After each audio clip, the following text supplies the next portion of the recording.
Buenos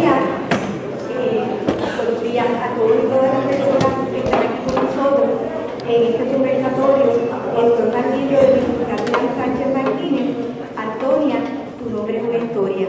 Le pedimos disculpas por la tardanza, pero la de última hora y agradecemos que se hayan mantenido aquí con nosotros.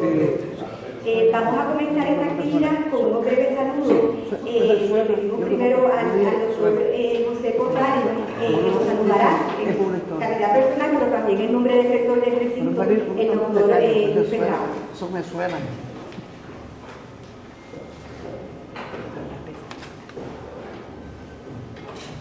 Buenos días a todos y a todas, así que bienvenidos a este conversatorio. 50 años después le estamos haciendo justicia a Antonia y a su familia. Y quiero decirles desde ahora que la resolución que próximamente se va a estar pasando en la Facultad de Educación, haremos todo lo que esté a nuestro alcance, tanto a nivel de rectoría y a nombre del señor rector, el doctor Luis Ferrao, de la administración, para que ese grado se le otorgue a Antonia. Así que haremos todo lo que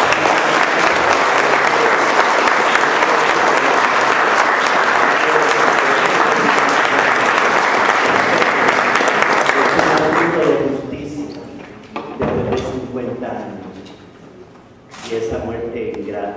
Así que de todo corazón les agradezco a los que van a participar en el conversatorio, que es el licenciado Iván Sánchez Martínez, gracias por estar acá, a la doctora Carmen Aide Rivera Vega también, y al doctor José Soto Sonera, y también a nuestro querido Antonio Cabambale, el Topo, por estar acá, y a todos ustedes muchas gracias, y el compromiso lo tienen. Así que haremos todo lo que esté a nuestro alcance para que eso se lleve a cabo.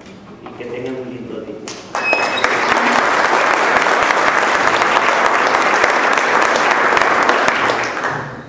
Ciertamente eso es una buena noticia para muchas personas, así que lo agradecemos, doctor Corrales. Sé que vale mucho para mucha gente, para el pueblo de Puerto Rico, para esta facultad, para este recinto y también para la familia de Antonia Martínez Lagares. Así que gracias. Le pedimos ahora, en nombre de la Facultad de Educación y de su decana, la doctora Mayra Chávez, en calidad personal de al doctor Endera, que nos salude.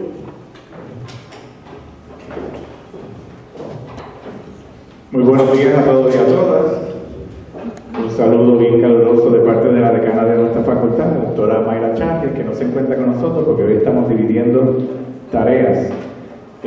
Para nosotros es un gran placer tenerlos aquí en esta mañana. Durante la época tumultuosa de fines de los años 60 y principios de los 70, en medio de protestas estudiantiles por la guerra de Vietnam y la presencia de la policía en el campus riopedrense de la Universidad de Puerto Rico, en la mañana del 4 de marzo de 1970, una bala infame hiere primero al joven estudiante Celestino Santiago, y en su trayectoria hiere de muerte a la estudiante Antonia Martínez Lagares, Toñita. A pesar de tan lamentable suceso, el nombre de Antonia se ha mantenido vivo a través de la historia de nuestro primer centro docente.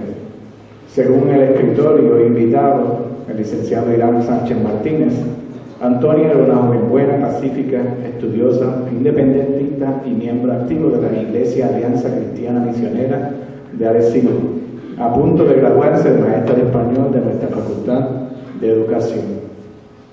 Hoy, a 50 años de su muerte, recordamos una vez más su nombre y al así hacerlo revivimos tiempos que deben ser objeto de profunda reflexión por parte de todos los que formamos parte de esta comunidad universitaria.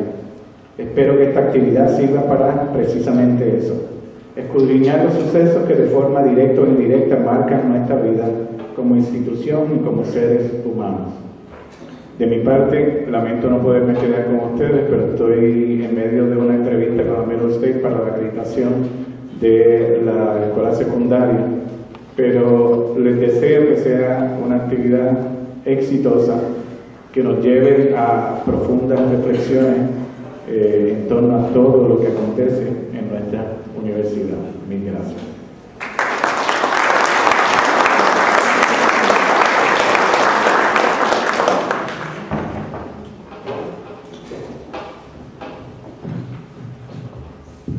Ahora, Luis, te damos a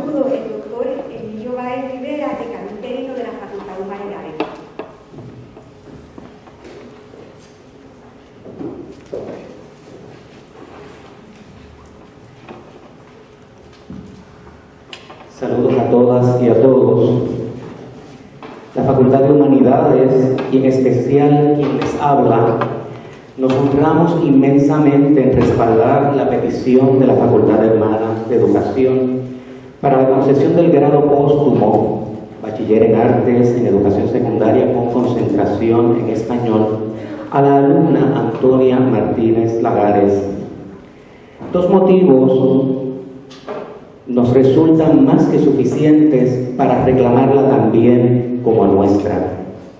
El primero es que todos sus cursos de concentración correspondieron a la oferta académica de mi Departamento de Estudios Hispánicos el tiempo en que Antonia estuvo entre nosotros en los años 1966 y 1970, según documenta el catálogo de cursos registrados que data de abril de 1972. Debo esta información a la doctora Carmen Aide Rivera Vega, a quien alerté sobre la pista e hizo muy bien su asignación. El segundo motivo es más personal. La vocación que compartimos Antonia y yo por el estudio y la enseñanza de nuestra lengua materna. Es bello saber que Antonia ingresó en el mismo año en que mi departamento de estudios hispánicos había investido con las primeras esclavinas doctorales precisamente a dos mujeres, las señoras Engracia Cereza de Ponce y Adelaida Leonard de Olazagasti, únicas sobrevivientes de 5 personas que estrenaron el programa conducente al grado de doctor en Filosofía en Estudios Hispánicos, aprobado en el año académico 1962-63. Ese mismo año, de igual manera, la doctora Margot Arce de Vázquez había renunciado a la dirección departamental para reincorporarse a la cátedra.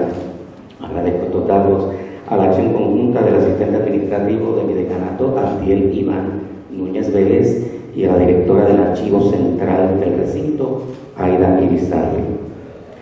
Me imagino el placer y el privilegio de nuestra Antonia cuando entraba al aula de doña Margot y le escuchaba comentar la poesía de Garcilaso de la Vega y de don Luis de Góngora y Argote, con la sublime sensibilidad erudita de esa maestra insuperable, o con Pablo García Díaz en el curso de literatura del siglo de oro. De igual modo le sucedería con Enrique Laguerre en el curso de literatura puertorriqueña, o con don Rubén de Rosario en el de filología hispánica, con Edwin Figueroa en el de gramática española, con Luis Hernández Aquino o Ángel Luis Morales en el de literatura hispanoamericana, y con Angelina Morphy en el de introducción al estudio del teatro puertorriqueño, por solo mencionar 6 de los 9 cursos de mi departamento a cargo de lumbreras y celebridades de la academia y de la literatura insular. Y aún hay más, porque en mi facultad Antonia halló 3 cursos que le interesaron a fin de rematar el fino bordado de su formación de maestra humanista. Me refiero a la historia del arte moderno, música y músicos de Puerto Rico y música en las Américas, los cuales lamentablemente no terminó. Maestros con esta madera formativa son muy escasos y, como soñar no muestra, me conmueve muchísimo imaginar que por los azares y vueltas de la vida yo hubiese sido un alumno de Antonia Martínez Lagares en mi 11º o 12º grados en la escuela secundaria. Lo que sí desafía el tamaño de esa ilusión mía es el caudal de conocimiento y de sensibilidad que hubiese adquirido con una maestra tan joven y cabal como Antonia, porque, como he dicho, comparto con ella la misma formación académica y la misma vocación. Aunque yo me inicié en la enseñanza del español con niños y niñas de 5º grado de primaria, seguramente hubiera acudido a ella para que me enseñara a simplificar mis lecciones sin adulterar la esencia. Va, en fin, nuestro encomio sincero a esta iniciativa de la Facultad de Educación, porque sirve de corona de justicia al nombre de una joven excepcional, símbolo del magisterio óptimo que se logra aquí, en Puerto Rico. Muchas gracias.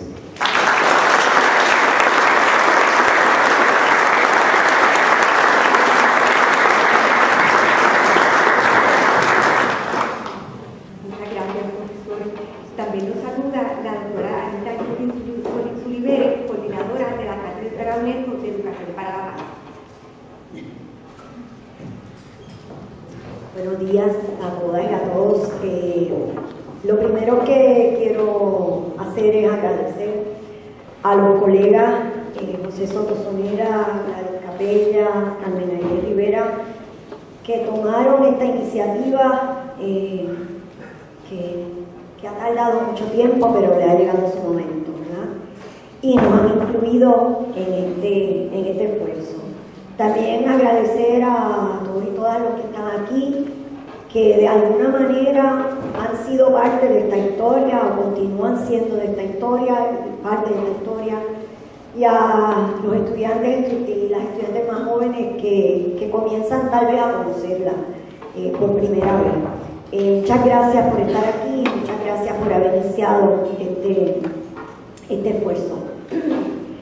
Para nosotros es motivo de gran satisfacción estar aquí y ser parte de este esfuerzo para honrar la memoria de Antonia Martínez Lagana. Y esas son palabras que quiero repetir, ¿verdad? Honrar la memoria. Desde una mirada de derechos humanos y construcción de paz, esas son palabras muy significativas. Nosotros, las que trabajamos desde esta perspectiva, cuando hablamos de honrar la memoria, es conocer esa memoria, escudriñar esa historia, como ha hecho el licenciado con su libro, conocer qué fue lo que pasó, porque honrar la memoria requiere buscar, construir, reconstruir, repensar esa verdad, qué fue lo que pasó, ¿verdad? Que nos lleva como país a que ocurriera el asesinato de Antonia Martínez hace 50 años. Y escudriñar esa historia para pararnos en el presente y decir nunca más, nunca más, nunca más a la presencia militar en la universidad, nunca más que metan a la policía a sacar a los estudiantes.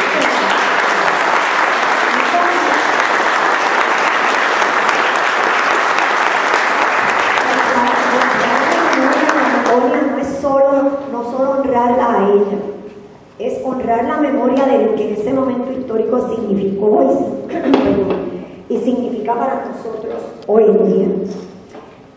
También, ¿verdad? Cuando hablamos de honrar la memoria desde la óptica de los derechos humanos y la construcción de paz, hablamos de reparación. Suspiro porque obviamente no podemos traer a Antonia de vuelta a la vida.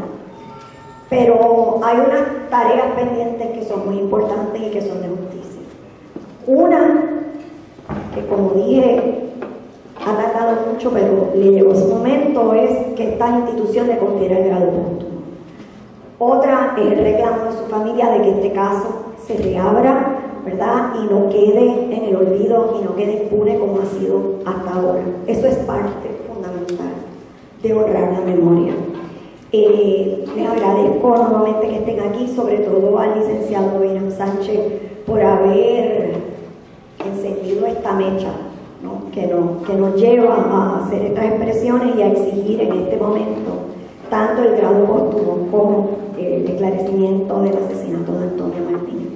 Ay, bienvenido y bienvenida a la Facultad de Educación de la Universidad de Puerto Rico, de la que Antonia Martínez se hubiera graduado y que esperamos poder conferir ese grado para la graduación de este año.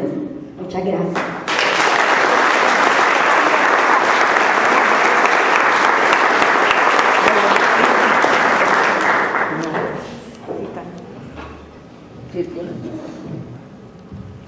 Bueno, y en ese espíritu, ¿verdad?, de honrar la memoria, con todo lo que significa, sobre todo desde esta perspectiva de los derechos humanos y de justicia, también queremos saludar de una manera especial a estas personas que conocieron a Antonia, no por un mural o por un cartel, o porque años más tarde alguien se lo contó. Un saludo especial a esos de ustedes que nos acompañan esta mañana y que vivieron ese 4 de marzo como estudiantes de este recinto. A ustedes que también están en las páginas del licenciado Sánchez. A esa generación que, como comentara nuestra muy querida Doris Pizarro Claudio en un programa radial el domingo en la mañana, tiene a Antonia como emblema. Un saludo especial para ustedes que también son parte de la historia de Antonia. Y sé que hay algunos de ustedes aquí, me gustaría que les diéramos un aplauso.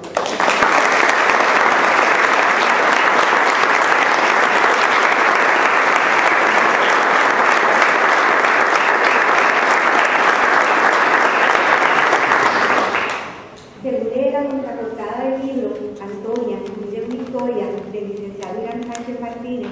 El 4 de marzo de 1970, un grupo de estudiantes universitarios presenciaban desde el balcón de un hospedaje a miembros de la fuerza de choque macanear injustamente en la calle a otro estudiante. Le gritaron abusadores, asesinos. Uno de los policías desenfundó su revólver y disparó hacia el balcón, hiriendo a un estudiante y con el mismo proyectil asesinando al estudiante Antonia Martínez Lagares. Los policías que conocían la verdadera identidad del tirador porque estaban a su lado al momento del disparo, rehusaron delatarlo. Este asesinato ha quedado impune. Hoy, al cumplirse 50 años de ese trágico suceso, pausamos. Nos congregamos en este espacio para recordarlo. Porque no puede ser un día más en este recinto. Nos congregamos porque no se puede repetir. Nos congregamos para honrar la memoria de Antonia Martínez Lagares, quien fuera estudiante de esta facultad, hasta el día que tan a destiempo la sorprendió la muerte. Nos congregamos para extender nuestro más profundo respeto a la familia de Antonia, de Toñita, como sus seres cercanos la conocían. Muy en especial a su hermana, Jenny Martínez Lagares, cuya generosa presencia aquí con nosotros reconocemos con agradecimiento.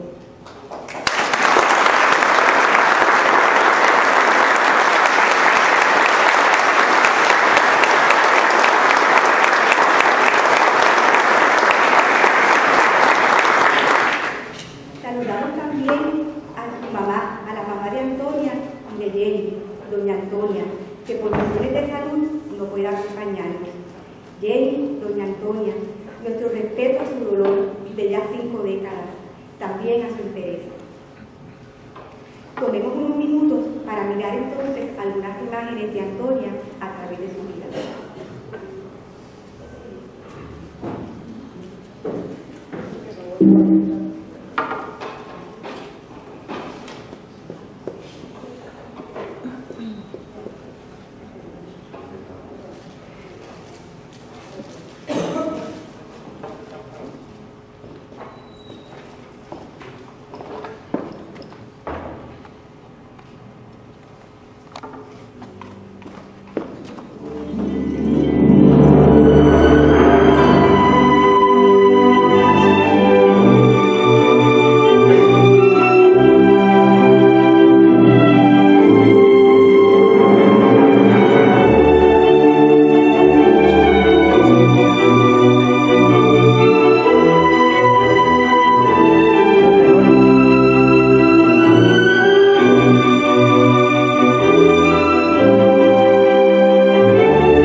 para honrar, con la esperanza y compromiso de que nunca jamás vuelva a pasar, toma la forma de un conversatorio con el licenciado Irán Sánchez Martínez, a quien damos la bienvenida y a quien agradecemos que desde que algunos de nosotros comenzamos a pensar en este 4 de marzo, aceptó solidariamente nuestra invitación. Gracias, licenciado.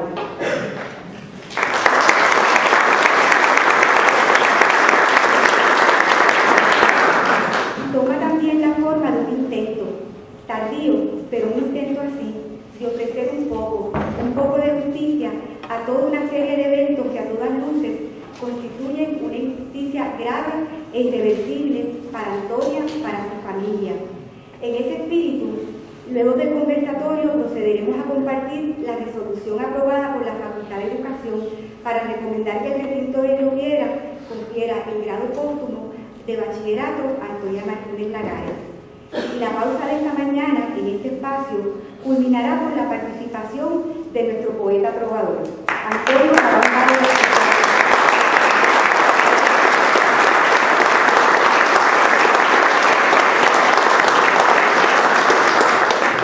quien estará interpretando el poema que apalabró tanto el sentido de espanto y de tragedia que despertó el asesinato de Antonia, como la esperanza hermosa y militante que evocó entonces, que sigue evocando al día de hoy. Bienvenido, don Antonio.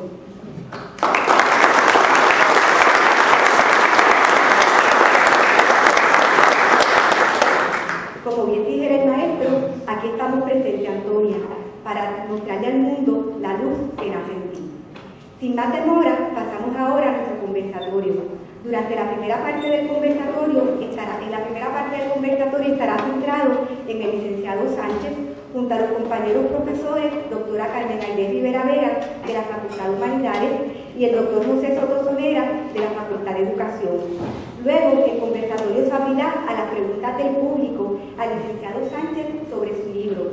Pedimos entonces a los 3 compañeros que pasen al frente y damos la palabra a la doctora Rivera Vera, que nos presentará formalmente al licenciado Sánchez Martínez. Muchas gracias, doctora Gladys Capella. Buenos días. Me uno a los saludos protocolares de esta mañana al doctor José Corrales, en representación del rector del recinto. Gracias por ese compromiso que acaba de hacer con esta audiencia, con esta institución. Le agradecemos sobremanera que desde la oficina de lectores se trabaje la resolución del grado póstumo. A nuestro querido decano, al doctor Edwin Vegan, en representación de la doctora Mayra Chávez, y al doctor Emilio Ricardo Valles, muchas gracias por sus palabras. Una bienvenida muy especial a la señora Jenny Martínez Lagares, de vuelta a su alma mater, al recinto de Río Piedras de la Universidad de Puerto Rico. Nos honra con su presencia en la mañana de hoy.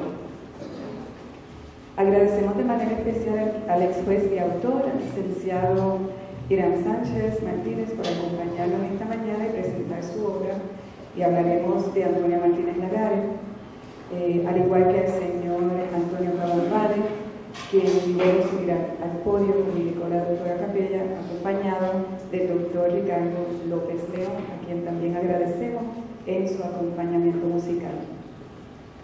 A nuestros colegas, empleados no docentes, estudiantes, que ven muchos por acá, invitados todos y todas, muchas gracias por estar aquí en este momento tan importante para nuestra universidad y para la familia Martínez Lagares. Tengo el honor de presentarles a nuestro distinguido invitado, el licenciado Irán Sánchez Martínez, compartiendo con ustedes algunos datos biográficos del licenciado. Nació en Yauco en el 1950. Estudió en la Facultad de Ciencias Sociales de esta institución y también en la Escuela de Derecho de la Universidad de Puerto Rico. Fue redactor y fotógrafo del semanario La Hora y ha participado en los talleres de creación literaria de los escritores René Márquez, Emilio Díaz Valcárcel y Emilio del Carmen. Aunque practicó privadamente su profesión de abogado al inicio de su carrera, Se ha desempeñado mayormente en el servicio público. En la rama ejecutiva fue asesor del gobernador de Puerto Rico y asesor del secretario de Justicia. En la rama judicial ha sido juez del Tribunal Supremo y juez del Tribunal de Apelaciones de Puerto Rico. En el ámbito jurídico es el autor del texto Derecho Procesal Apelativo, galardonado con el premio Obra Jurídica del año 2001 por el Colegio de Abogados y Abogadas de Puerto Rico. En el ámbito académico ha sido conferenciante en las 3 escuelas de Derecho del país, en la UPR, en la Pontificia Universidad Católica y la Universidad Interamericana, impartiendo clases de Derecho Apelativo. En el ámbito literario, su primer libro, Cuesta de los Judíos, número 8, muy bien acogido por la crítica y los lectores, ganó el Premio Nacional Pen Club de Puerto Rico en la categoría de Memorias en el 2008. En el 2009 publicó El marido de su amante y otros cuentos, con el cual el autor se inició en el género del cuento. Un año después publicó Cuentos inveraces para ser creídos. En el 2014 publicó la novela Casi siempre fue abril, ganadora del segundo premio del 2015 International Latino Book Awards en la categoría Mejor Novela de Drama en Español. En el 2015 publicó en formatos impreso y digital la novela juvenil La ciberimpostora. Luego, en el 2017, publica Están los locos y los que se hacen, una colección de escritos de su blog Inveracidades de Irán Sánchez Martínez, el cual mantiene actualmente. Además, ha incursionado en el género biográfico con su obra Raymond Dalmau, From Harlem a Puerto Rico, conjuntamente con Raymond Dalmau Pérez, publicado en el 2018. Su libro, Quería ser como Charles, actualmente en manos de la casa editorial Publicaciones Gaviota, saldrá a la venta este próximo verano. El licenciado es además columnista regular del periódico El Nuevo Día. En el 2019 publica Antonia, tu nombre es una historia, de la casa editorial Publicaciones Gaviota, de cual nos hablará en esta mañana. Es para mí un placer y un gran honor presentarles al licenciado Irán Sánchez Martínez, quien nos acompañará en un conversatorio junto al doctor José Sonera.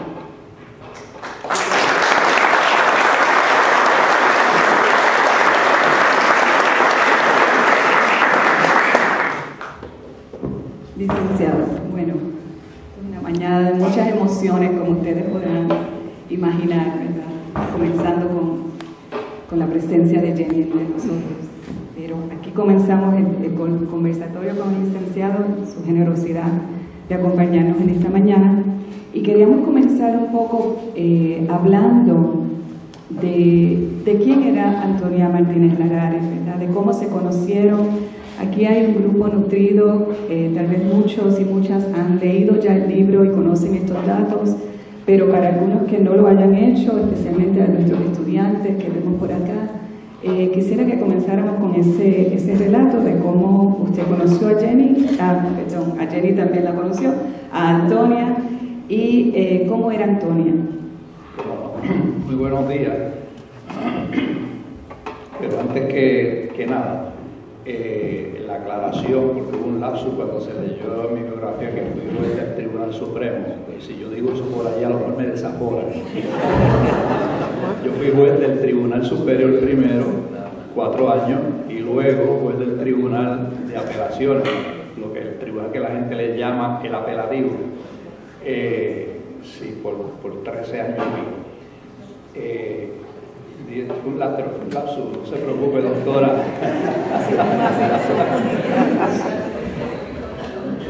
Sí. No hay problema, no hay problema. Es que quería aclararlo por si acaso hay gente aquí que sabe que lo que fue, yo fui juez superior.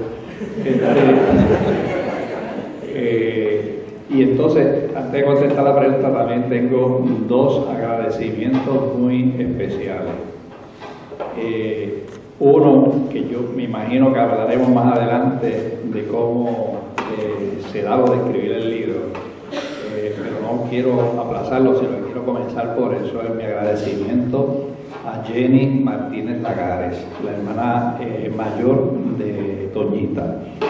Jenny es la persona que hizo posible que yo llevara a cabo este proyecto, porque cuando yo decidí que el proyecto iba a ir más allá de la cosa jurídica, de la acusación del policía, ¿verdad?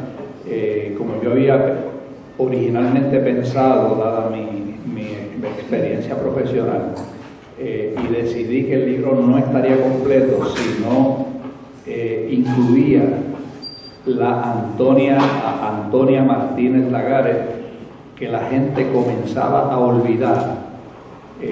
Jenny fue la que vino a mi rescate y me dio toda la información familiar, porque como diré ya mismo, a Toñita, que era como nosotros la llamábamos, la familia la llamaba, los amigos la llamaban, los compañeros de escuela la llamaban, y era como ella prefería que la llamaran.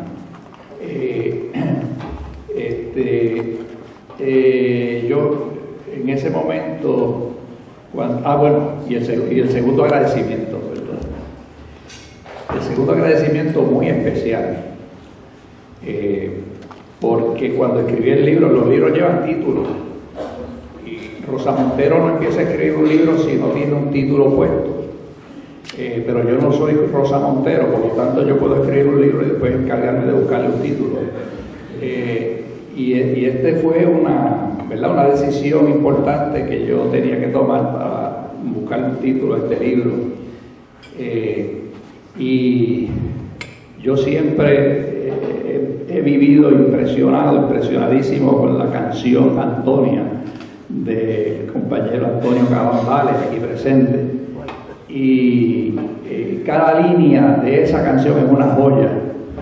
Y yo un día, escuchando de nuevo la canción Antonia, noto su primer verso: Antonia, tu nombre es una historia. Y yo digo, ese es el título si consigo a Antonio que me lo autorice.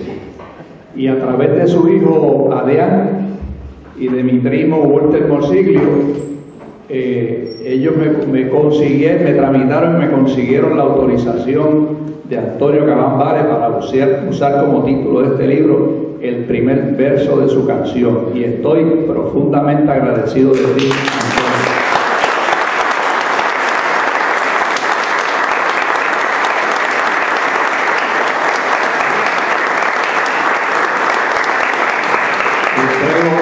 Un libro dedicado muy especialmente para ti.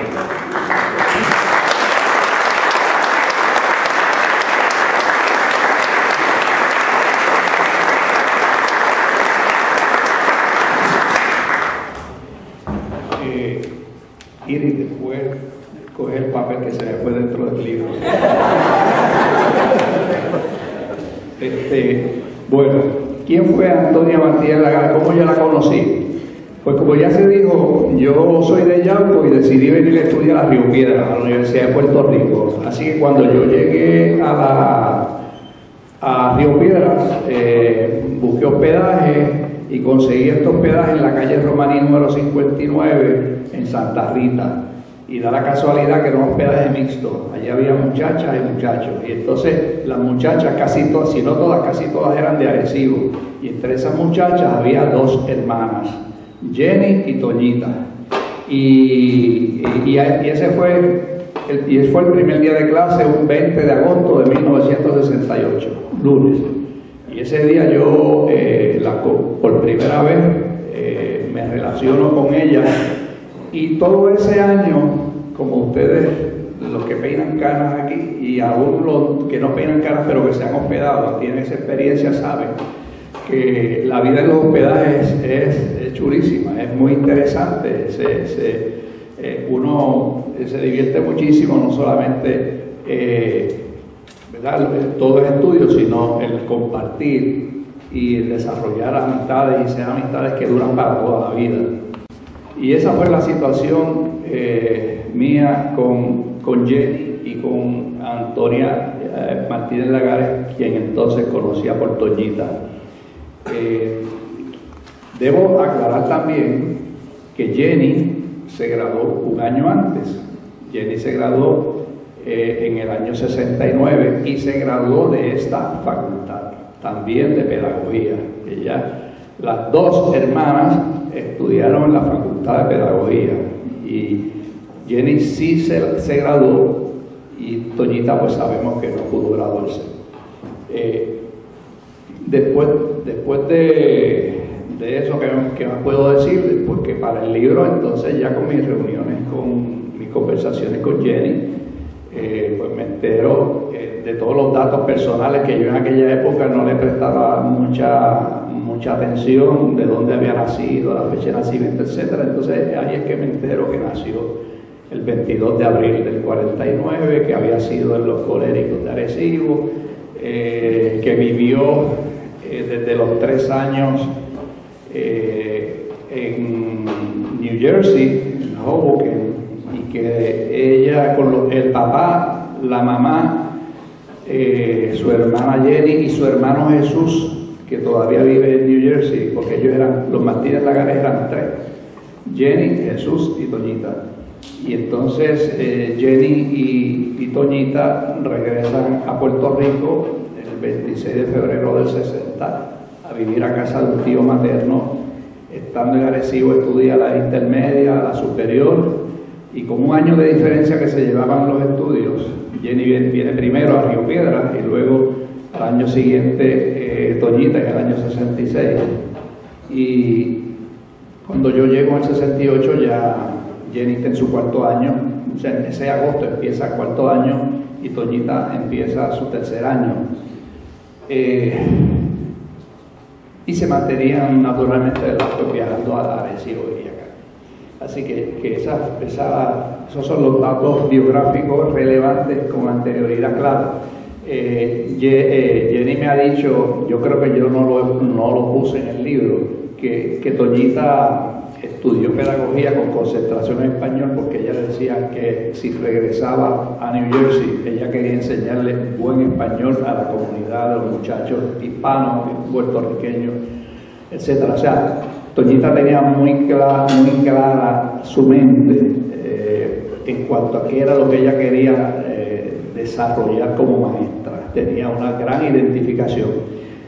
Y no he dicho algo bien importante, que Toñita venía de una familia independentista, o viene de una familia independentista, miembros o simpatizantes del Partido Independentista puertorriqueño. Toñita no era miembro de ninguno de los movimientos organizados de vanguardia, como eran en aquella época la FUPI, la HIU, la Liga Socialista, no. Toñita era como yo, éramos independentistas, pero no afiliados a ninguna organización.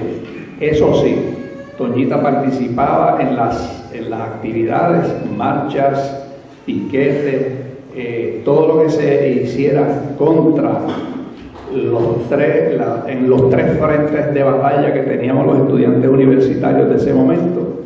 Ella participaba, y esos 3 frentes eran nuestra resistencia al servicio militar obligatorio, nuestra condena al servicio militar obligatorio, porque hoy día los muchachos se inscriben pero no tienen que servir en el ejército sino voluntariamente. En aquella época no. En aquella época uno se inscribía y tenía que servir, generalmente terminaba en los arrozales de Vietnam.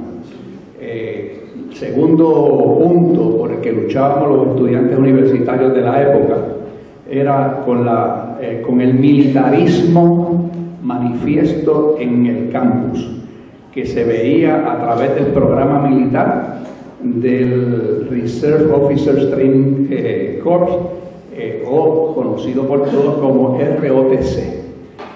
La presencia de ellos, porque el militarismo en esa época hacía que los cadetes ROTC, que constituía el 1% de la matrícula, eran 260 cadetes en una matrícula de 24.000 estudiantes.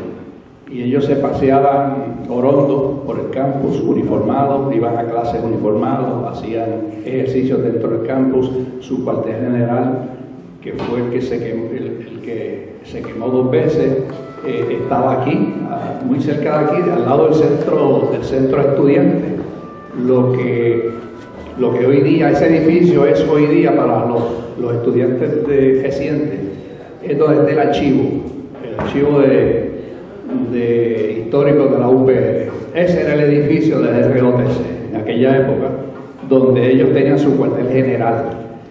Y nosotros, los estudiantes, creíamos que era una presencia ominosa del ejército y de la Fuerza Aérea, porque en Fuerza Aérea, ejército, todos estaban, esas ramas de las Fuerzas Armadas estaban presentes allí en ese programa. Y el tercer frente por el que luchábamos era contra la guerra de Vietnam. Una época en que no es como hoy día, que envían los misiles estos de un sitio a otro y no hay luchas cuerpo a cuerpo. La guerra de Vietnam no, la guerra de Vietnam aunque había, ¿verdad?, armas potentes de largo alcance, pero había también mucha lucha de cuerpo a cuerpo, y por eso era que yo creo que todos los puertorriqueños o tenemos a alguien en la familia o en el vecindario, o de algún modo conocimos a una persona que fue a Vietnam y llegó muerta. Yo tengo compañeros de escuela que fueron allá, y los que no llegaron muertos llegaron con pastilleos todo el tiempo para poder mantener algún tipo de normalidad, porque aquello destroza los nervios. Así que yo diría que esos eran los 3 frentes con los que luchábamos, y Antonia Martínez Lagares y el resto del estudiantado protestábamos contra esas 3 cosas. Y lo que hubo el 4 de marzo, 50 años hace hoy, que por cierto fue también miércoles, el miércoles 4 de marzo de 1970, fue una manifestación pacífica en frente al edificio del ROTC al mediodía. Las muchachas que pertenecían al Comité de Acción Femenina Universitaria habían convocado a una marcha por el recinto y un piquete frente al ROTC. Los varones la acompañábamos, pero por las aceras, y la acompañamos en los gritos, en las consignas, etcétera, pero no marchábamos en la calle con ella. Y acá frente al ROTC pues nos mantuvimos al lado, pero la actividad era de las muchachas, no era de ambos sexos. Claro, quiero seguir corrido. No, pero buenos días a todos y a todas, gracias por estar aquí. Yo he tenido la fortuna del privilegio de que ya hemos compartido con el licenciado en varias ocasiones. Ayer estábamos en el programa Hilando Fino de Javier Colón, y ahí hablábamos no solo con el licenciado, sino con el escritor, así que yo voy a referirme más al escritor, así que lo voy a llamar por Irán, si usted me permite. Claro que sí. Ya usted nos ha relatado un poco lo que ocurrió ese 4 de marzo, un día como hoy. La primera parte, que la parte violenta vino después. Correcto, y tal vez muchas personas que están aquí pues vivieron esos acontecimientos, otros lo hemos leído en el libro o lo escuchamos en los rincones cuando éramos estudiantes aquí. Pero ¿nos podría usted relatar y culminar ese relato de lo que ocurrió ese 4 de marzo hace exactamente 50 años? ¿Cómo no? Quizá debamos retroceder 5 meses antes, que fue el primer incidente que nos llevó a que el 4 de marzo todo estuviera listo para lo que pasó. El 29 de septiembre de 1969, o sea, 5 meses y unos días antes del 4 de marzo, los estudiantes universitarios sabíamos que no podíamos conseguir ser exentos del servicio militar obligatorio, los independentistas, por el fundamento de que éramos independentistas, porque no se consideraba objetores por conciencia a los independentistas. Y entonces Edwin Feliciano Granfals, que era un estudiante de naturales, se negó a servir y lo acusaron en la Corte Federal. Y ese día, 26 de septiembre, pues el juez le pregunta y Edwin le contesta, y a base de eso el juez dice: usted no cualifica para ser objetor por conciencia. ¿Qué fue lo que le contestó Edwin al juez? Le dijo: sí, yo soy objetor por conciencia porque me están pidiendo que sirva en el ejército que invadió a Puerto Rico y mantiene sojuzgado al país en un estado permanente, ¿verdad?, de ocupación militar. Por lo tanto, no me pidan que sirva en ese ejército, porque ese ejército que yo lo considero enemigo.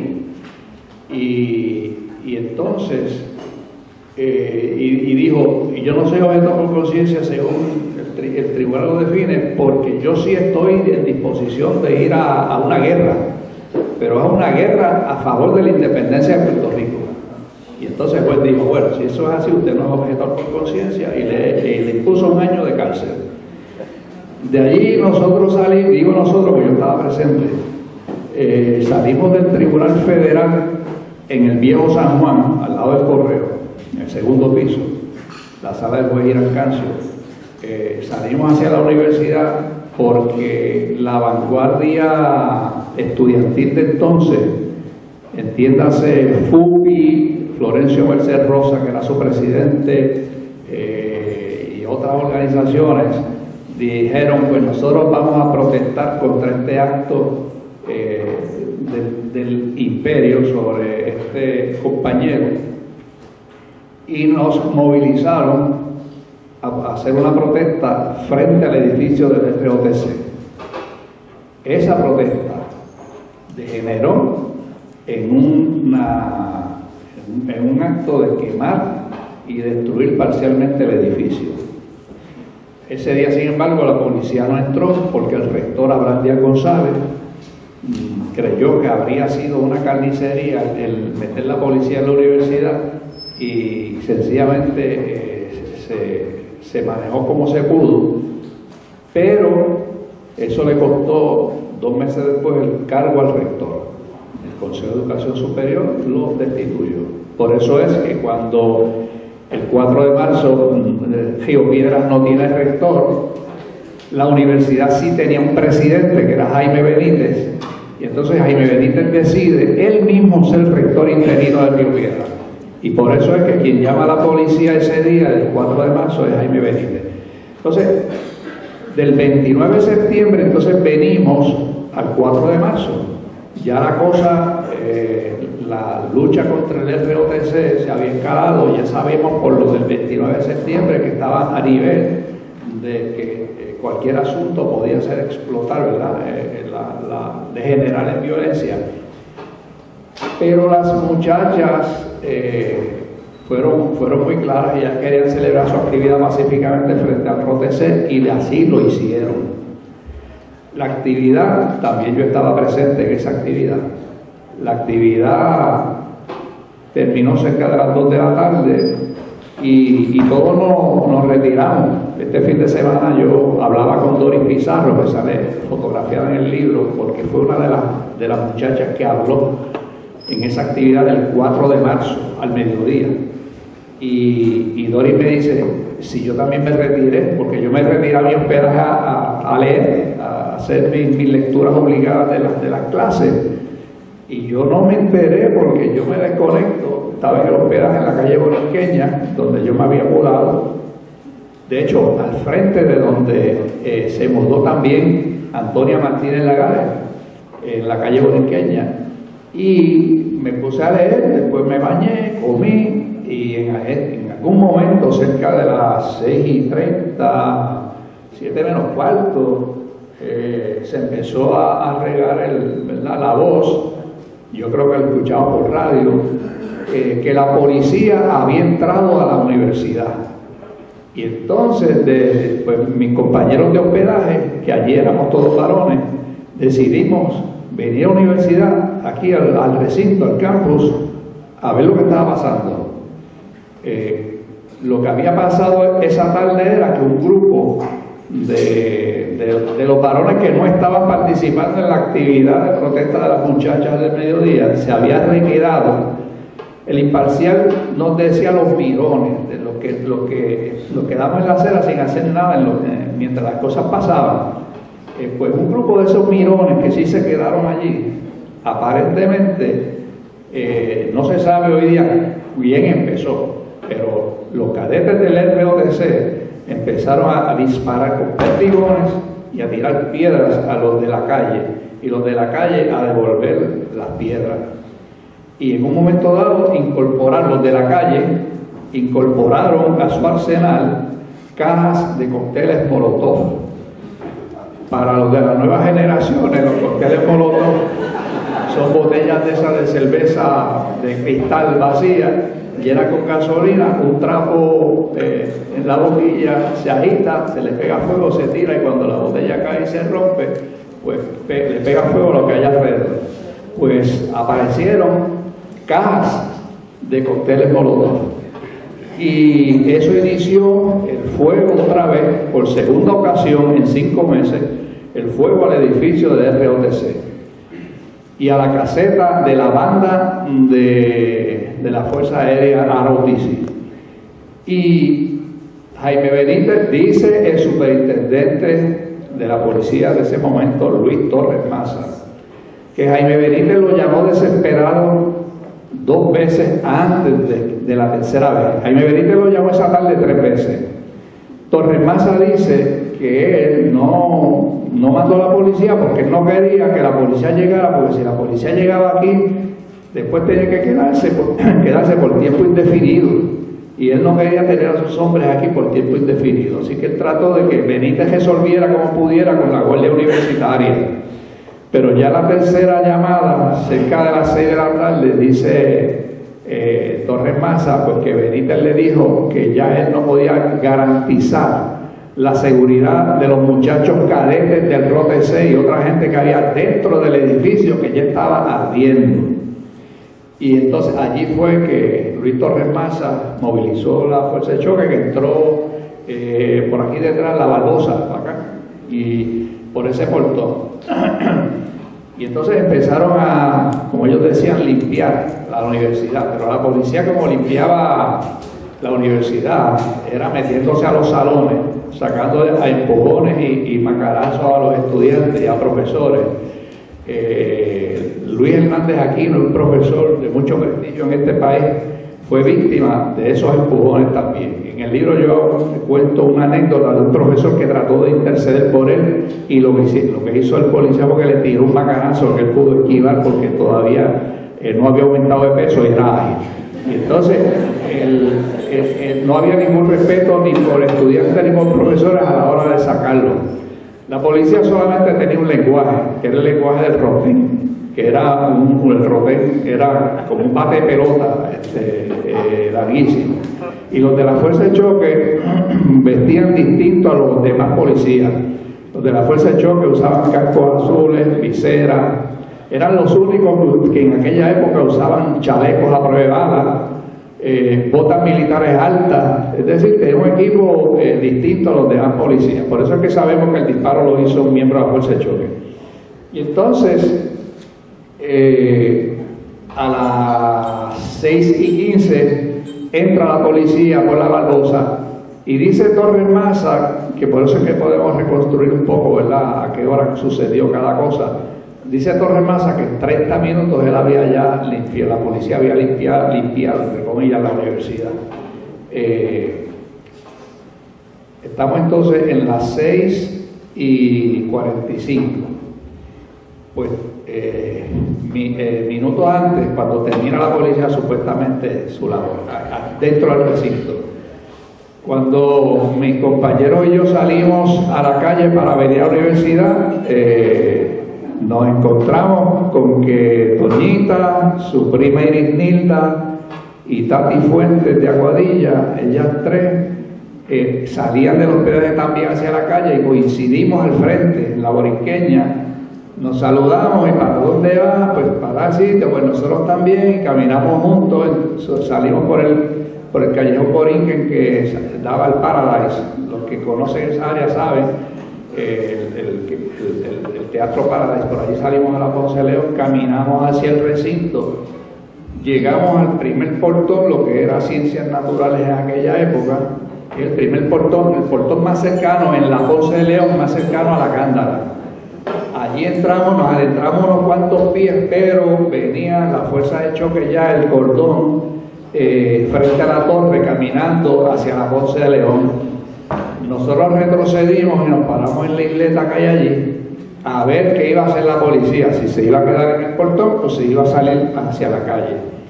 Pero no pudimos quedarnos mucho rato, porque la policía sigue avanzando y en algún momento sonaron las primeras detonaciones. Y digo, corrimos, todos corrimos. Yo era flaco y ágil y corrí al frente, pero yo corrí hacia el Burger King, es decir, hacia la Amalia Marín, por el lado del Burger King, y doblé inmediatamente a la izquierda.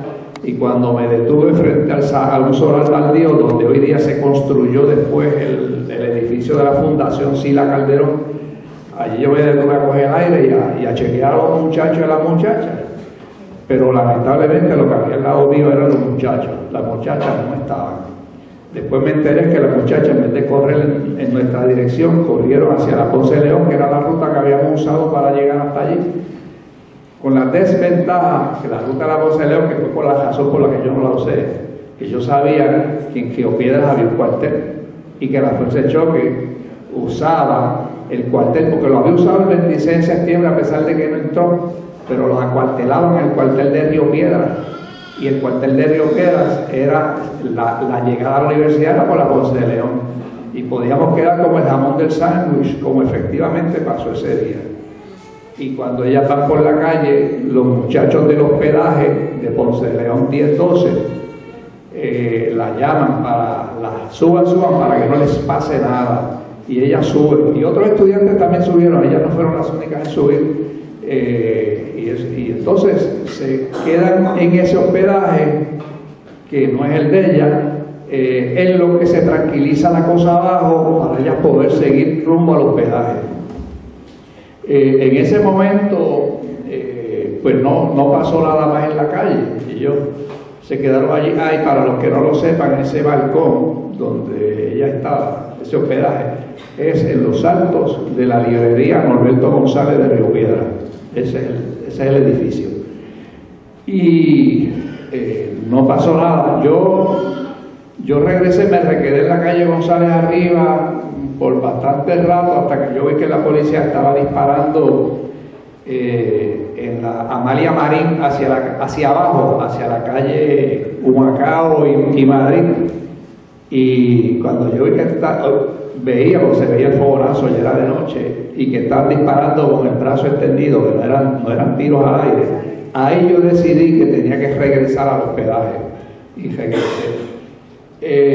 Aparentemente entonces el grupo de estudiantes que estaba en Ponce de León 1060, que es el segundo piso, pues se mantuvieron muchos de ellos en el balcón mirando tranquilamente lo que estaba pasando abajo, hasta que dieron las 8:30. Las 8:30, Doñita estaba sentada en un sillón en la sala, cuando de momento se escucha un revolú en el balcón, que es los gritos de abusadores, asesinos, etc. Y ella se incorpora al grupo a ver lo que estaba pasando. Nadie hubiera sospechado allí esa noche que iba a pasar lo que pasó. Y entonces, uno de los policías de ese grupo, de la fuerza de choque, pues sacó su arma de fuego, apuntó hacia el balcón, sin importar que allí había 14 o 15 estudiantes, y les disparó. Un solo disparo. El que hirió a Celestino primero le pasó el cuello de un lado a otro, y luego la bala terminó alojándose en la sien izquierda de Doñitas. Reclamaban los muchachos del balcón: hay una muchacha herida, llamen la ambulancia, y los guardias contestaban: eso no es problema nuestro. No le hicieron caso. y le gritaban los del balcón, al cruzar la calle de esta librería mágica, que había un hospedaje en ese segundo piso, llame a una ambulancia, y aquellos le contestaron, es que no hay teléfono. Recuerden que no era la época de los celulares. Es que no tenemos teléfono y tampoco voy a llamar. Entonces, un grupo de muchachos, entre los cuales estaba Aneudi Díaz, el que era uno de los cantantes del conjunto Quisqueya, que se hospedaba allí, él y un par de muchachos más, la cogen en brazos. Toñita quedó inconsciente, quedó en coma, según el médico explicó, ella quedó en coma con el disparo. O sea que ella nunca se dio cuenta de que había muerto, o sea, de que había sido herida.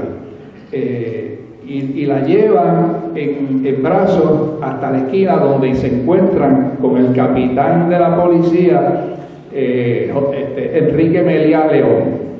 Y entonces le explican a Meliá, la muchacha está herida, y Meliá autoriza a uno de los policías que en un carro de la policía la conduzca a ella y a Celestino al auxilio mutuo. Eso fue cerca de las 8:30, 8:40. Toñita fallece 2 horas después en el auxilio mutuo. Nunca recuperó la conciencia. Y ese fue cómo ocurrieron los hechos ese día.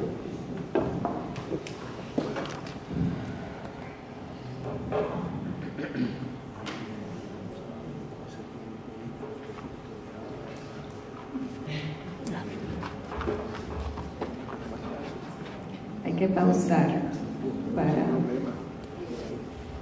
entender los momentos que vivió el licenciado, los momentos que vivieron estudiantes de la Universidad de Puerto Rico.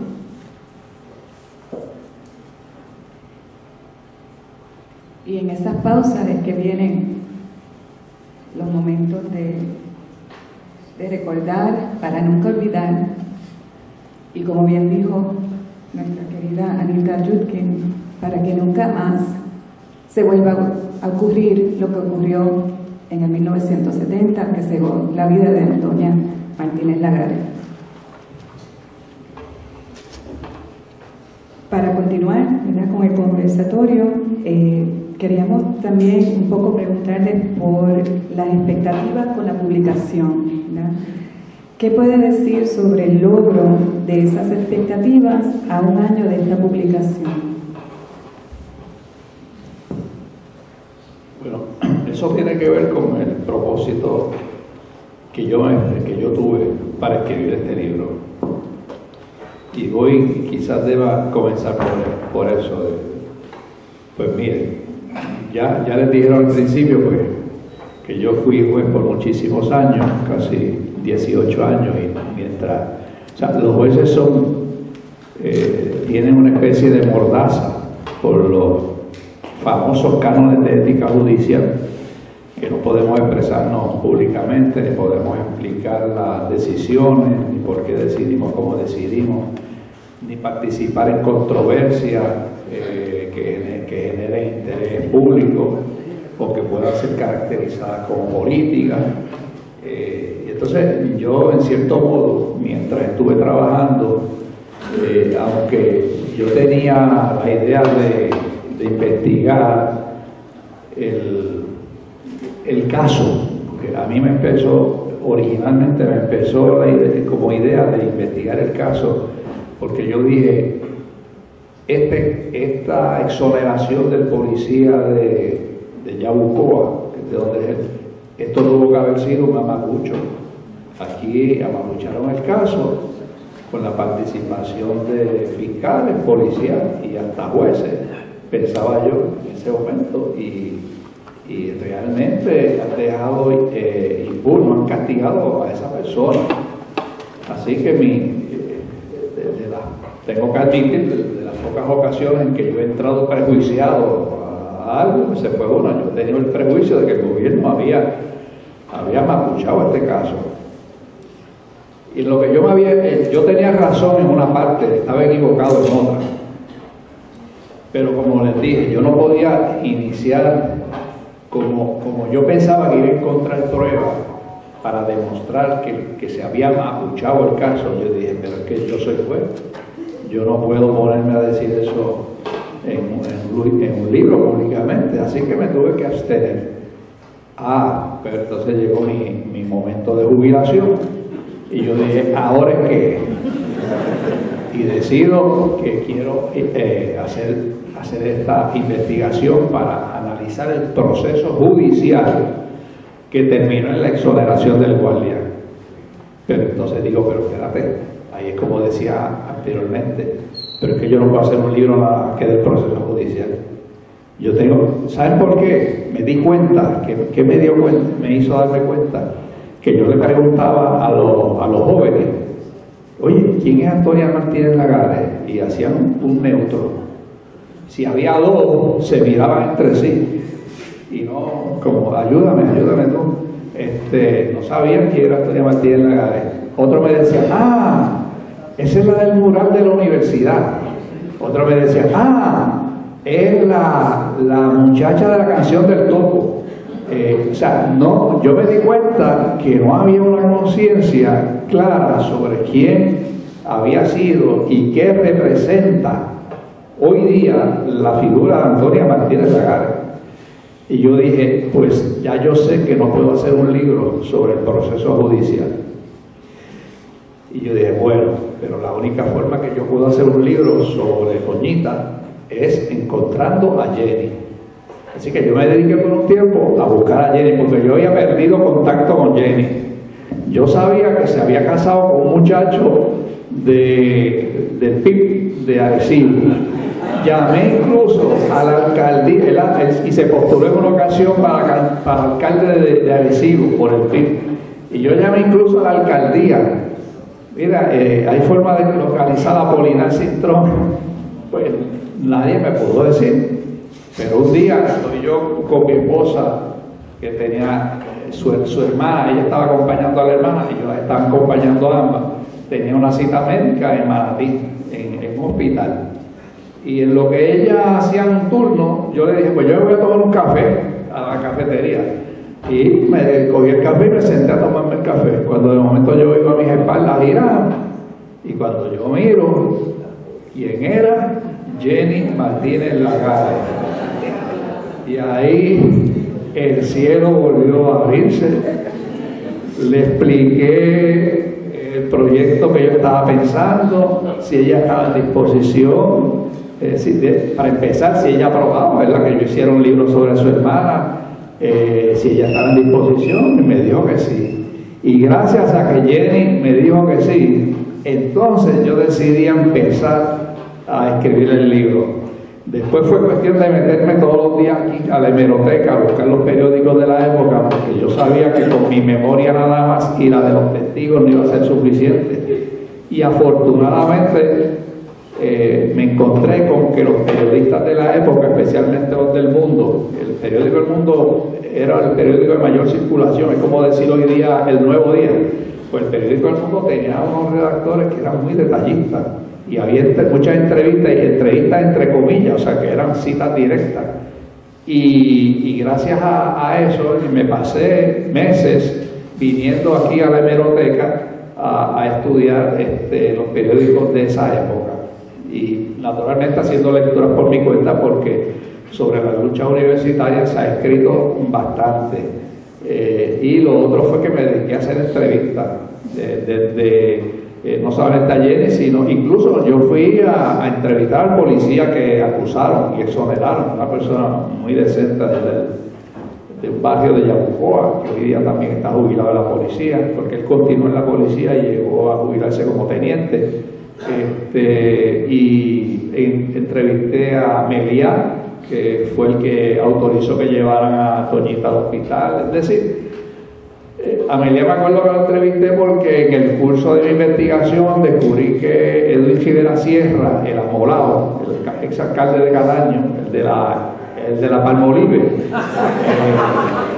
en un libro que él escribió sobre sus memorias, incluía un capítulo dedicado a la noche que él trabajó en la universidad, el 4 de marzo del 70. Y ahí es que yo descubro que Edwin Rivera Sierra era miembro de la fuerza de choque del pelotón, porque eran dos pelotones, uno que estaba limpiando la universidad y el otro que estaba limpiando las calles, que él era miembro del pelotón que estaba limpiando las calles, por lo tanto del grupo que estaba allí esa noche. Y él dice, nosotros éramos, y yo lo cito en el libro, él dice, nosotros éramos los únicos que estábamos en la calle.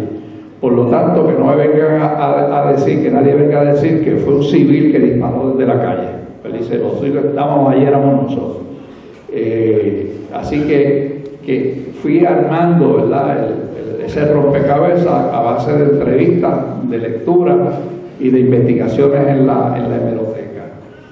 Otra cosa importante, o un obstáculo importante que descubrí investigando el libro es que yo dije, bueno, yo voy a solicitarle ahora al secretario de Justicia que me enseñe el sumario fiscal que utilizó el fiscal que llevó el caso, porque allí tienen que estar todas las declaraciones juradas de los testigos que Fiscalía entrevistó y utilizó, y esos testigos tienen que tener una historia completa de lo que pasó.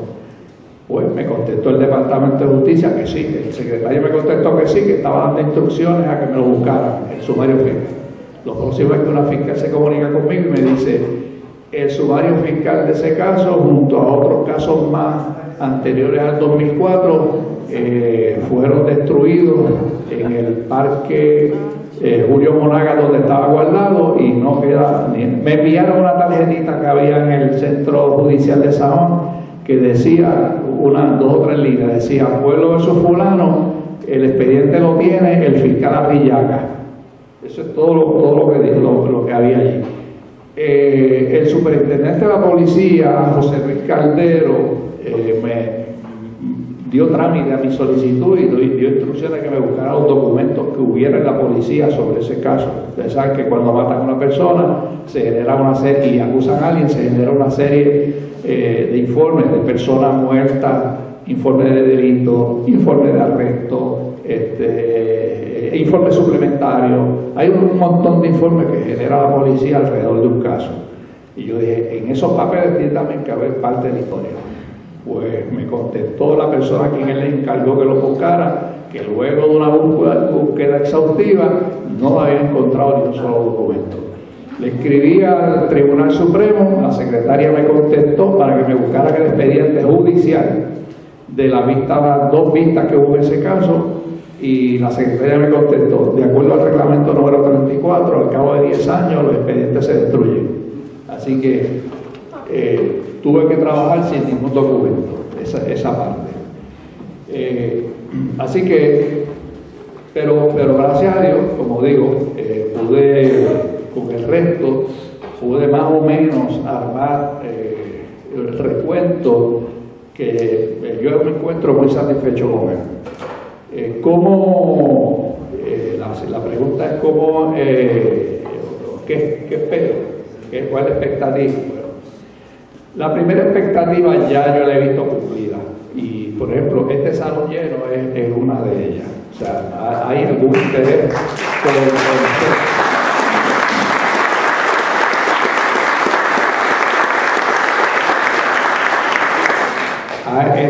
el libro ha generado mucho interés. Por ejemplo, ayer de la BBC de Londres me llamaron, que habían visto el libro, que sabían que hoy se conmemoraba, que ellos tenían interés en hacer un artículo sobre la violencia policíaca, el asesinato de Antonia Martínez. Me hicieron una entrevista. O sea que esto ya ha trascendido, eso ya está fuera de Puerto Rico. Y de nuevo, el periodista empezó diciéndome porque había visto el libro. Así que la publicación del libro ha generado interés, y sobre todo, y esa parte yo se la puedo dejar a usted, doctora, que yo la he escuchado diciendo cómo el libro la ayudó a entender la figura de Antonia Martínez Lagares, que usted a los 18 años fue que vino a escuchar por primera vez de Antonia Martínez Lagares. Así que, es más, yo le voy a dejar ahora que usted le explique.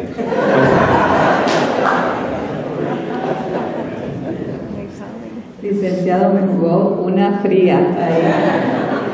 Y el tiempo corre, no tenemos mucho tiempo. Usted es el invitado de honor, pero muy brevemente, fue un escrito, lo publiqué en 80 grados para el que quiera leerlo con más detenimiento, pero lo único que puedo decir es que a los 18 años sí escuché el nombre de Antonia, pero no tenía ningún contexto histórico sobre su vida, mucho menos sobre su muerte.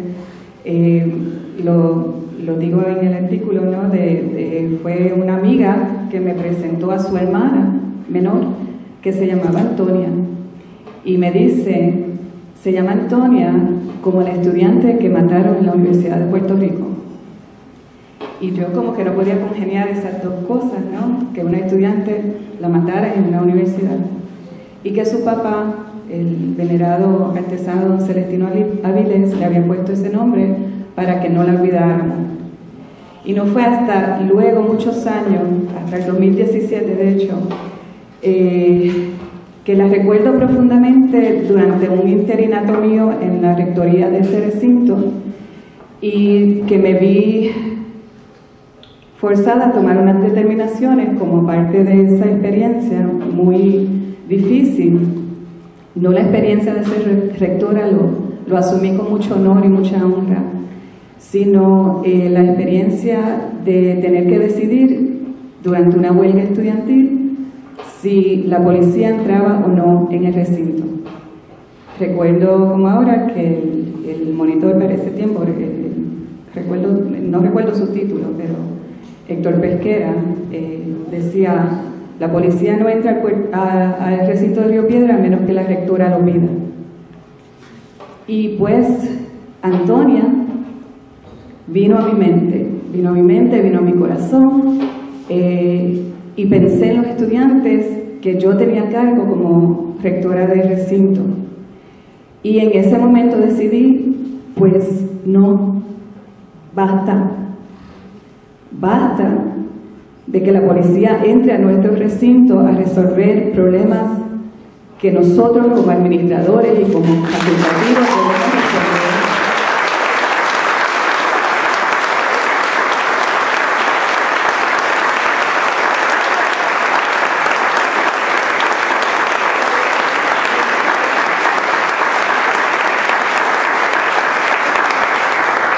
Y hasta hoy día sostengo esa posición, y esta audiencia también, su libro también me convence que esa fue la mejor decisión que pude tomar, y como bien saben, pues me costó el puesto, pero pues era lo que había que hacer en ese momento.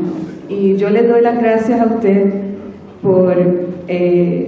porque cuando leí el libro y entendí mejor el contexto histórico e institucional de lo que ocurrió con Antonia, más todavía me convencí de que esta ceremonia era necesaria.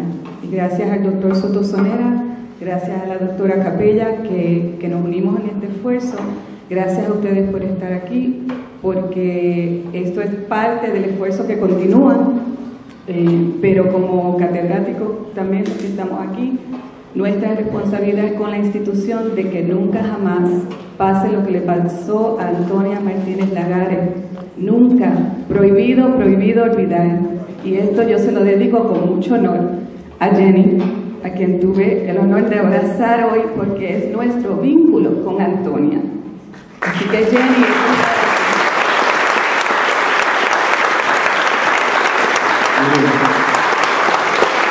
Como ustedes en estos casos, el tiempo nos traiciona fuertemente y queremos abrir un espacio para el público y tenemos varios asuntos todavía que atender como parte de esta mañana, así que les dejo con la doctora Capella para continuar, y muchísimas gracias al licenciado, al escritor y a ustedes por acompañarnos.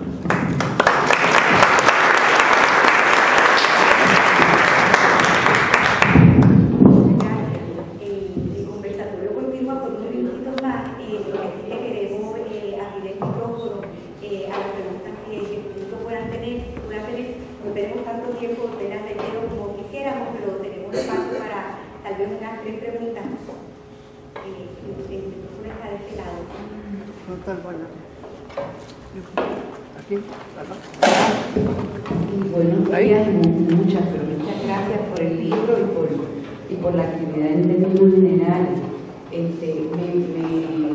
Me leí el libro con mucho gusto, me lo leí con dolor y pues me ayudó también a comprender unas cosas bien interesantes de la época. Hay algo que usted menciona en el libro que me gustaría que se refiriera un poquito más a esto, y es cómo las luchas que se dieron aquí contra los 3 puntos que mencionó repercuten o tienen algún tipo de vínculo con otras luchas que se dan en otras universidades, particularmente en Estados Unidos, pero yo creo que también extendidas en otros sitios, que culminaron en el asesinato también de los estudiantes en Kent University, me parece que fue en State University. Si se pudiera referir un poquito a eso, le agradecería. Sí, la época es el apogeo de la guerra de Vietnam, y la sociedad norteamericana, liderada por los estudiantes universitarios en Estados Unidos, habían comenzado lo mismo que nosotros aquí en Puerto Rico, una conciencia clara de que había que protestar para que se terminara la intervención de Estados Unidos en Vietnam, y había que protestar contra el militarismo, ese militarismo que hacía posible la guerra de Vietnam dentro de los campus, porque nosotros entendíamos, nosotros como universitarios, que era incompatible los valores fundamentales de la enseñanza universitaria con la mentalidad militarista de resolver los conflictos humanos a fuerza de armas a bayoneta calada. En Estados Unidos, los estudiantes universitarios también comenzaron a quemar edificios del ROTC, comenzaron a protestar por la presencia del ROTC en las universidades y contra la guerra de Vietnam. De hecho, como ella menciona, 2 meses después, el 4 de mayo del 70, la Guardia Nacional trata o termina una demostración pacífica que había en el campus de la Universidad de Kent, Ohio, y lo hace disparando armas de fuego. Matan 4 estudiantes y hieren de bala a 8 y hieren de otro modo a más de 50. Pero la contestación es que sí, que había un levantamiento, ¿verdad?, ideológico de los estudiantes universitarios en Puerto Rico y en Estados Unidos contra el militarismo en nuestros campus. Tenemos espacio para las preguntas de los dos compañeros que están esperando. La pregunta bien breve. Se le quitó el arma a los policías involucrados, y si la bala que mató a Antonia fue recuperada. La bala que mató a Antonia se fragmentó en 8 pedazos dentro de su cabeza. Por eso fue que la herida fue mortal, aparte que fue en la cabeza, pero eso imposibilitó que se identificara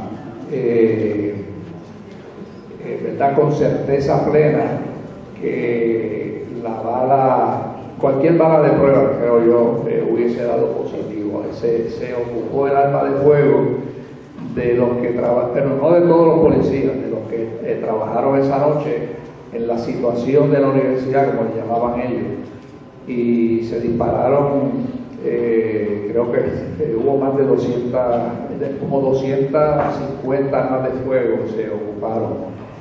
Y el balístico de la policía determinó que, a base de examen de 1 o 2 fragmentos de los 8, que la bala que había disparado el revólver asignado al policía Marco Ramos Serrano era la que había asesinado a Antonia.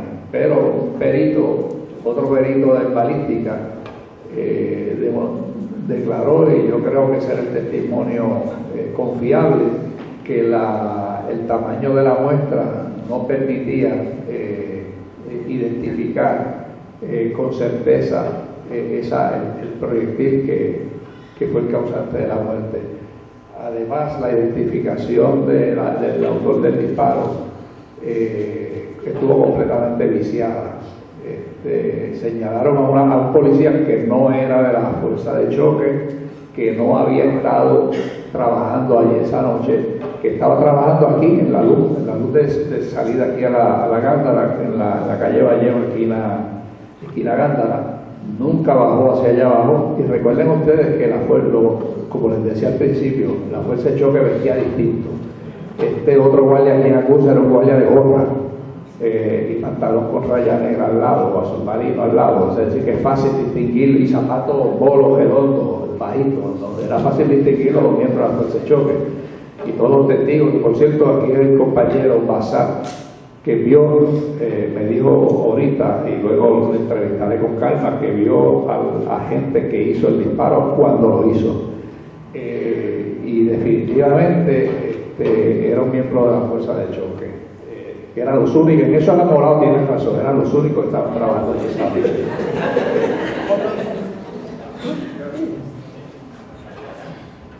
Sí, bueno, mi nombre es Alfredo Bazar. Y un detalle que quiero recordar: esta tarde fue un día muy bonito y tardó en ocurrir. Yo pude observar desde lo que hoy es la torre, lo que era la torre, el restaurante La Torre en aquella esquina, pude observar la posición del policía cuando disparó. Y es una escena que nunca se me olvida. Y quisiera terminar con unas palabras que me parecen hermosas, que se le pueden aplicar a Antonia en este momento. Palabras de José Martí.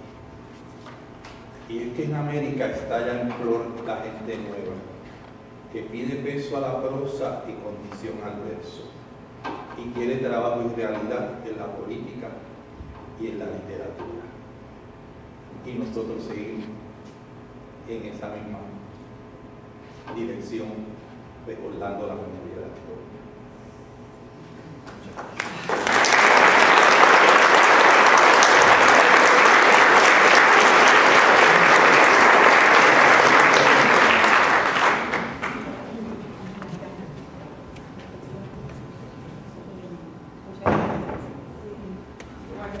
Pero esta sería la pregunta.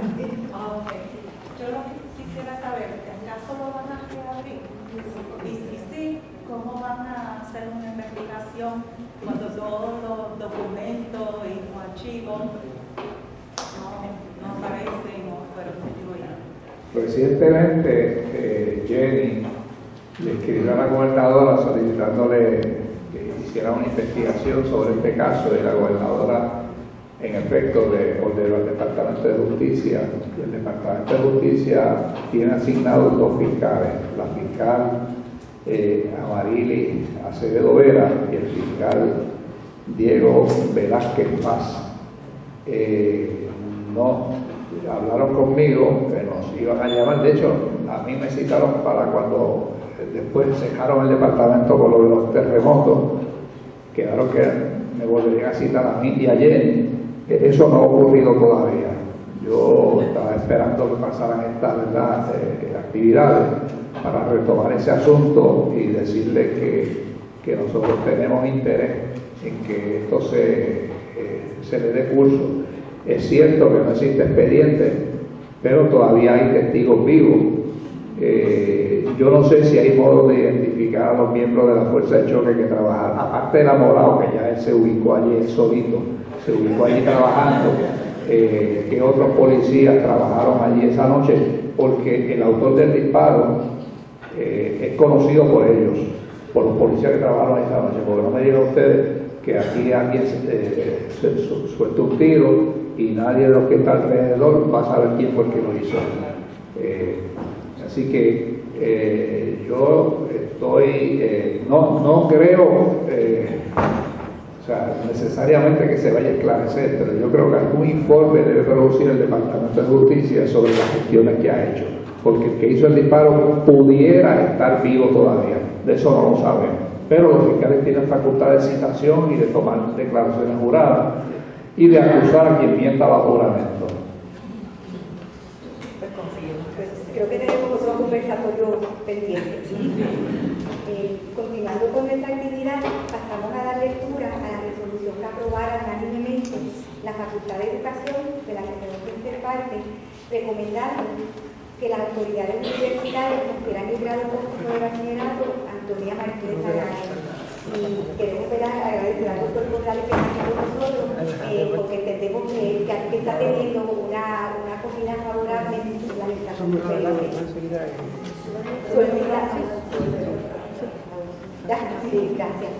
Solicitamos a su hermana, Jenny Martínez Lagares, en este momento, a que por favor se acerque para hacerle entrega de una copia de la resolución y que se acerque junto a la doctora Loida Martínez Ramos en representación del claustro de la Facultad de Educación y junto a Victoria Isabel Mesa Arboleda, quien como Antonia, 50 años atrás, está por culminar su preparación como maestra en el área de español.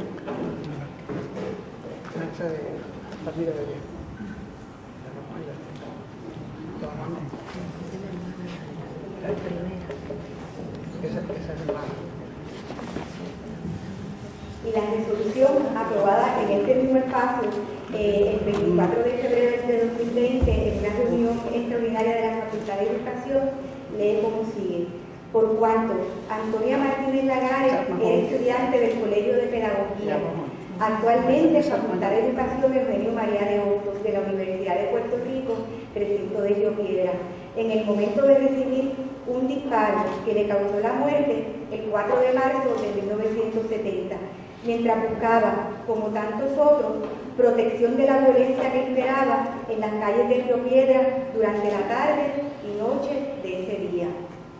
Por cuanto Antonia se encontraba en su último semestre de estudios para obtener el grado de bachillerato en artes en educación con especialidad en español, había completado todos los cursos medulares de educación, incluyendo la práctica docente, y de haber podido concluir el semestre que cursaba al morir, había cumplido con todos los requisitos para el bachillerato. Por cuanto la muerte de este estudiante, cuyo asesinato aún no ha sido esclarecido por las autoridades, constituye un evento histórico, excepcional, el cual ocurrió en el contexto de las protestas de un amplio sector de la comunidad universitaria, incluyendo estudiantes, profesores y personal no docente, por la salida del ROTC del campus, lo que provocó diversos enfrentamientos violentos en el recinto universitario y en Río Piedra durante la segunda parte de la década del 60 y comienzos de la del 70. Por cuanto el 4 de marzo del 2020 se cumplen 50 años de la muerte de Antonia, y esta coyuntura representa una oportunidad para la universidad de hacer justicia, tanto a una joven estudiante que fue asesinada a escasas semanas de culminar su grado académico, como a su familia. Existen precedentes de conferir grados póstumos en el sistema de la Universidad de Puerto Rico, así como en prestigiosas universidades de los Estados Unidos. Y por todo esto, por cuanto la Facultad de Educación Eugenio María de Hostos resolvió que la facultad, convocada en reunión extraordinaria del 24 de febrero, recomienden que las autoridades universitarias confieran póstumamente el grado de bachillerato en artes en educación con especialidad en español al estudiante Antonia Martínez Lagares. Segundo, solicita al Senado Académico del recinto de Río Piedra que acoja la recomendación de la Facultad de Educación para conferir el grado póstumo de bachillerato en artes en educación con especialidad en español al estudiante Antonia Martínez Lagares. Y finalmente, solicita al Senado Académico del recinto de Río Piedra que autorice que el recinto de Río Piedra confiera a Antonia Martínez Lagares el grado póstumo de bachillerato en artes en educación con especialidad en español en la colación de grado a celebrarse al concluir el segundo semestre del año académico 2019-2020.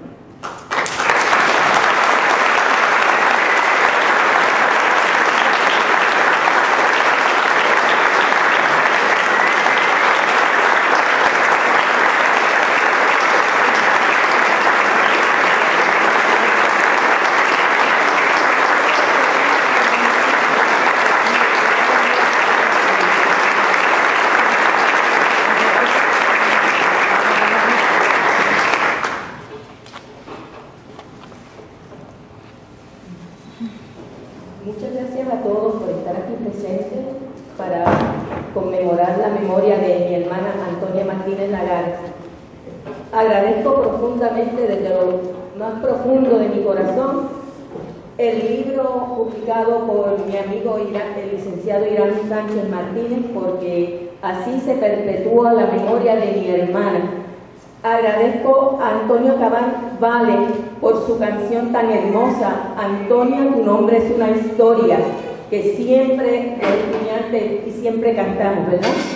Agradezco a la doctora Carmen Aide Rivera, al doctor Soto Sonera, a la doctora Gladys Capella, por todo este esfuerzo para que se haga justicia, porque ya comenzamos a hacer justicia, porque, como decía el licenciado Irán Sánchez Martínez, se le preguntaba a la gente si conocían a Antonia Martínez Lagares, se quedaban en la área porque no conocían, ya habían olvidado, solo la generación mía, ¿verdad? La de los que ya, como dice Irán, peinamos canas, pues sí, recordamos ese suceso tan nefasto para la historia nuestra de la Universidad de Puerto Rico, para Puerto Rico entero. Así las generaciones futuras pueden conocer qué sucedió en esa fecha del 4 de marzo del 70. Gracias, doctora Rivera, porque cuando usted escribió lo de 80 grados, para 80 grados, yo leí esa lectura, ese ensayo, y me llegó profundamente, porque al recordar la memoria de mi hermana Antonia, usted dijo, basta ya, no más policía en el recinto universitario, las protestas son necesarias, porque si nos quedamos callados mirando hacia el lado, todo transcurre y no se mejora nada. Gracias a las protestas logramos las cosas que deseamos en nuestras vidas. Así que prohibido olvidar, prohibido olvidar.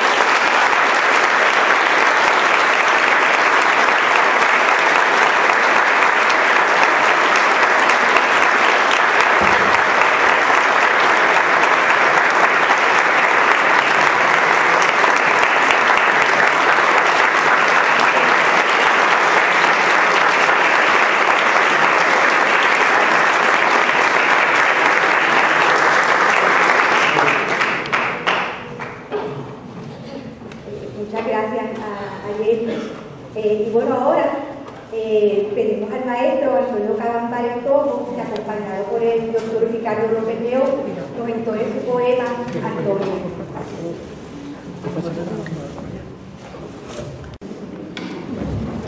Buenas, saludos.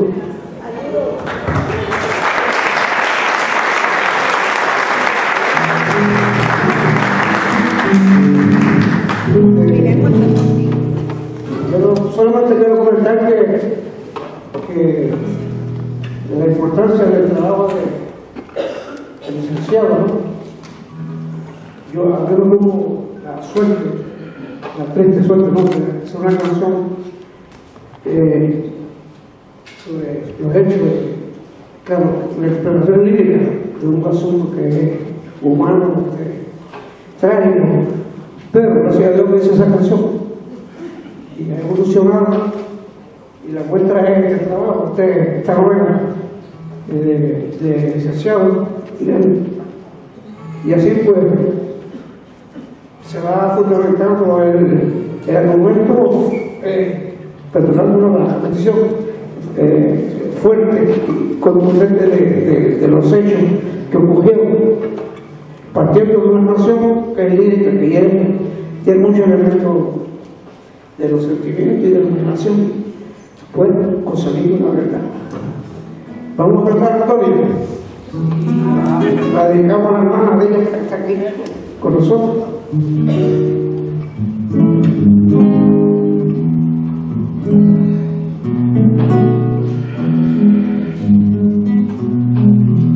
Antonia, tu nombre es una historia de un pueblo que se busca y se ha encontrado en ti.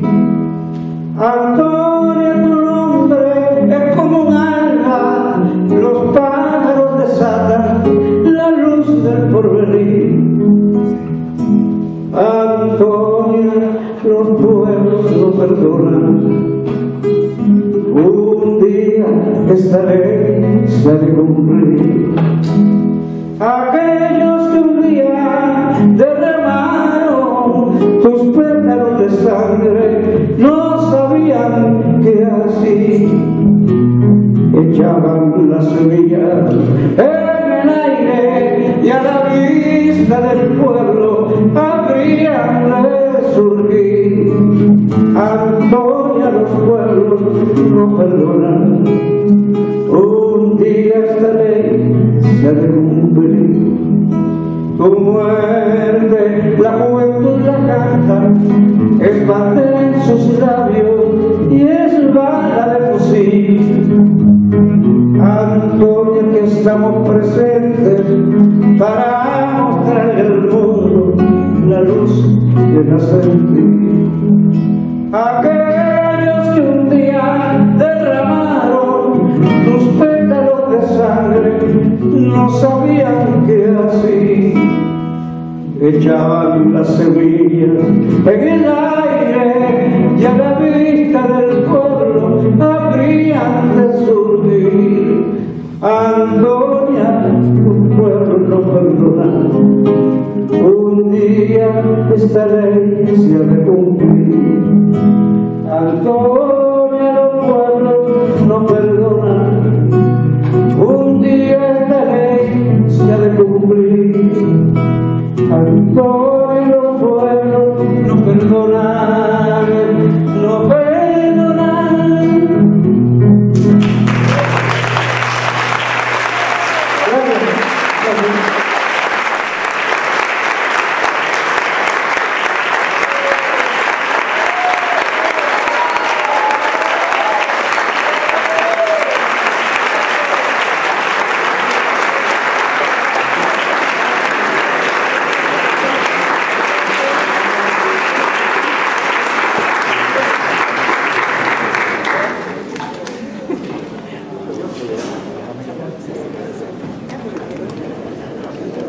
Con esto, dar oportunidad a nuestro conversatorio, agradecemos mucho que nos hayan acompañado. Muchas gracias. Ya el 4 de marzo ustedes 20, así que con esa conciencia que